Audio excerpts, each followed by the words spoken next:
তানজিলুল কিতাবি লা রাইবা ফীহি মির রাব্বিল আলামিন। ও দুনিয়ার মানুষ, তানজিলুল কিতাব এমন একটা কিতাব তোমাদেরকে আমি দিলাম যে কিতাবটা বলা হয় উম্মুল কোরআন, অর্থাৎ আদম আলাইহিস সালাম থেকে শুরু করে নিয়া কিয়ামত পর্যন্ত, ঈসা আলাইহিস সালাম পর্যন্ত যত নবীকে কিতাব দিয়েছি সবগুলা কিতাবে যা যা বলা আছে সবগুলাই কোরআনের মধ্যে বলা আছে। শুধু তাই নয়, আগামী কিয়ামত পর্যন্ত চিকিৎসা বিজ্ঞানের উন্নতি হবে, বিজ্ঞানের উন্নতি হবে, জ্যোতির্বিজ্ঞান উন্নতি হবে, আকাশ বিজ্ঞান উন্নতি হবে, ভূতত্ত্ব বিজ্ঞান উন্নতি হবে। যতগুলা তথ্য উপাত্ত সবগুলা কোরআনের মধ্যে ঢুকাইয়া দিয়েছি। নুন ওয়াল কলামি ওয়া মা ইয়াসতুরুন।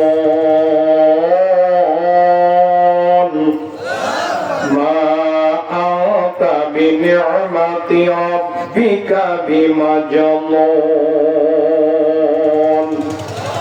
দেখেন আল্লাহ সুবহানাহু ওয়া তাআলা হাবিবকে কেমন মশকরা করা হলো।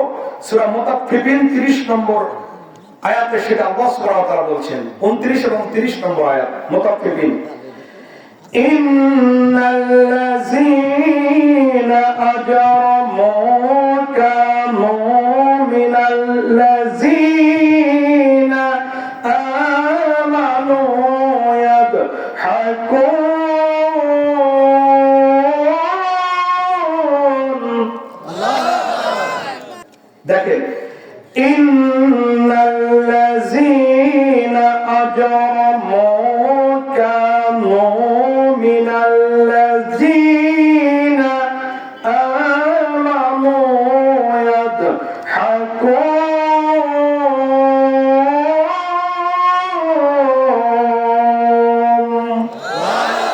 ওয়া ইযা মাররু বিহিম ইয়াতাগামাযুন। আল্লাহ সুবহানাহু ওয়া তাআলা বলেন, নিশ্চয় যারা ঠাট্টা বিদ্রূপ করে কোরআনের লোকদের সাথে আল্লাহর দৃষ্টিতে হলো তারা অপরাধী। আল্লাহর দৃষ্টিতে তারা কি? নিশ্চয় যারা কোরআনের সাথে থাকার কারণে আলেম ওলামার হাতে হ্যান্ডকাপ পরাইছিল, গলায় রশি লাগাইছিল, মাথায় রশি যারা লাগাইছিল, আয়না ঘর যারা তৈরি করেছিল, আল্লাহর দৃষ্টিতে তারা হলো অপরাধী। বলেন ঠিক কিনা? মুসলমান বলেন ঠিক কিনা?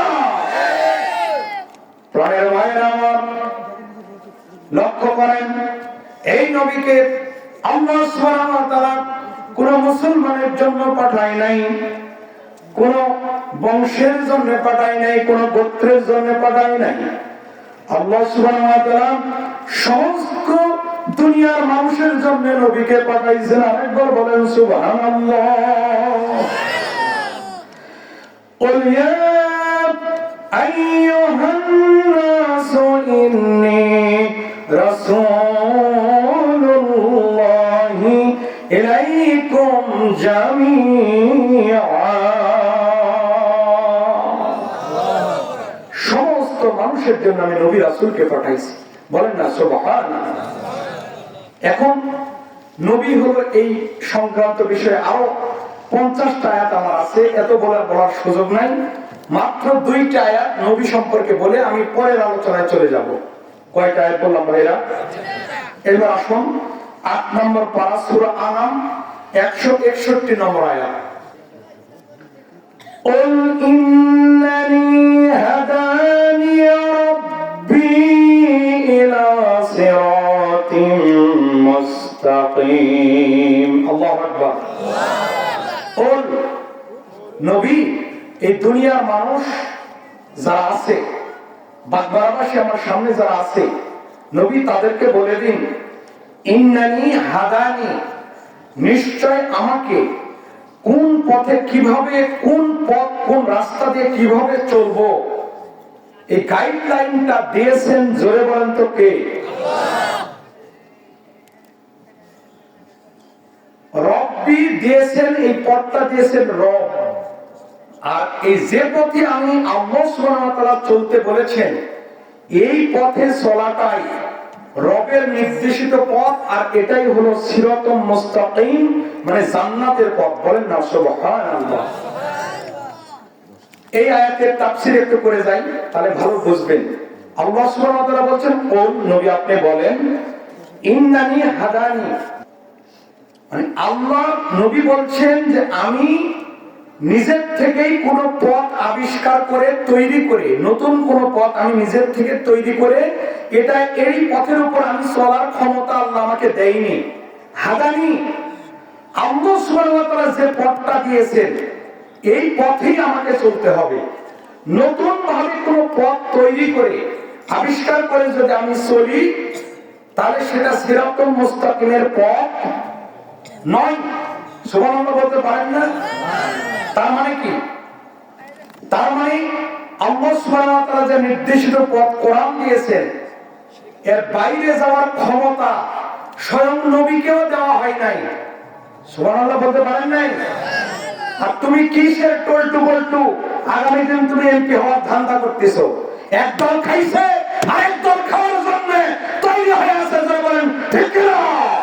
এই ক্ষমতা আল্লাহর কোরআন থেকে বলছি, বারবার এই ফলসে পড়া যাবে না।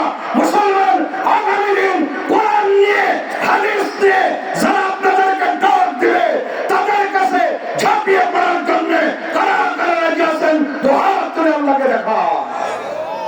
আমাদের লোকেরা কোরআনের কারণে ফাঁসিতে লোক খেয়েছে, কথা বলেন ঠিক কিনা?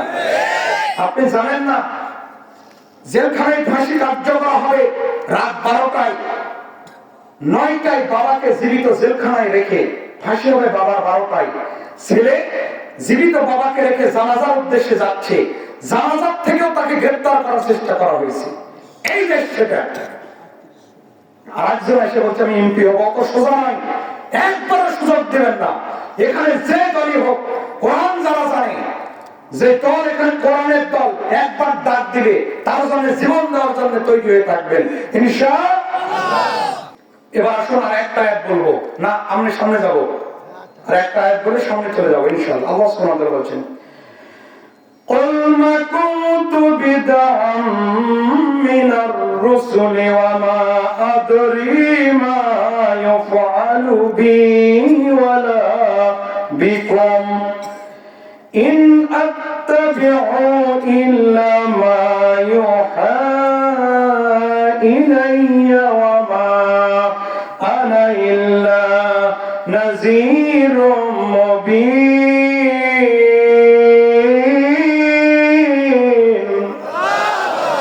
নবী, قُلْ مَا كُنْتُ بِدْعًا مِنَ الرُّسُلِ, আমি কোন নতুন রাসূল নই। আগের নবীগুলোও আখিরাতের ভয় দেখাইছে, আমি নবী আখিরাতের ভয় দেখাচ্ছি। আগের নবীগুলা এক আল্লাহর আনুগত্য করতে বলেছে, এক আল্লাহর বিধানে চলতে বলেছে, লা ইলাহা ইল্লাল্লাহর দাওয়াত দিয়েছে, এই রবের আইন ছাড়া কারো আইন চলবে না এটা বলতে বলেছে। আমিও তাই করতেছি। কথাটা বুঝতে ব্যাখ্যা, এটা হলো 26 নম্বর পারা সূরা আহকাফ 9 নম্বর আয়াত। এরপরে বলছেন ওমা আদরি, আমি নবী জানি না কিয়ামতের দিন আল্লাহ সুবহানাহু ওয়া তাআলা কিছু কিছু মুহূর্ত থাকবে, কিয়ামতের দিন আমার সাথে আল্লাহ কেমন আচরণ করবে আমি নিজেও জানি না। আয়েশা তোমার কথা মনে থাকবে না, ফাতেমা তোমার কথা মনে থাকবে না এই সময়। ওয়ালা বিকুম, ও দুনিয়ার মানুষ, আল্লাহ আমার সাথে কেমন আচরণ করবে আমি জানি না, তোমাদের সাথে ওই সময় কেমন আচরণ করবে আমি নবী নিজেই জানি না। আর আর বর্তমানে একটা পীর বের হয়েছে, বলে আমার বাবার জাহাজে চড়লেই জান্নাতে চলে যাবে। একটু নাউজুবিল্লাহ জোরে বলেন না। তুমি কয় নম্বর পীর? একটা সাহাবার একটা আঙ্গুলের সমান তুমি। সাহাবীর ক্ষমতা নাই, নবীজি নিজেই বলতেছে আমার সাথে আল্লাহ কি আচরণ করবে আমি জানি না। তুমি কি তুমি? এই জন্যে এই পৃথিবীতে কোন লিডারগিরি করা চলবে না, একটাই লিডার, মুহাম্মাদুর রাসূলুল্লাহ সাল্লাল্লাহু। আজ থেকে মানবো ইনশাআল্লাহ। কারা কারা মানবেন না তো হাত তুলে আল্লাহকে দেখান। আমি মাঝে মাঝে মিস কল দিব ভাই। জি, আল্লাহ এটা কবুল করেছে, অসুবিধা নেই ভাই। আজ থেকে আমরা ওয়াদা দিব, আল্লাহর নির্দেশিত পথে চলবো ইনশাআল্লাহ।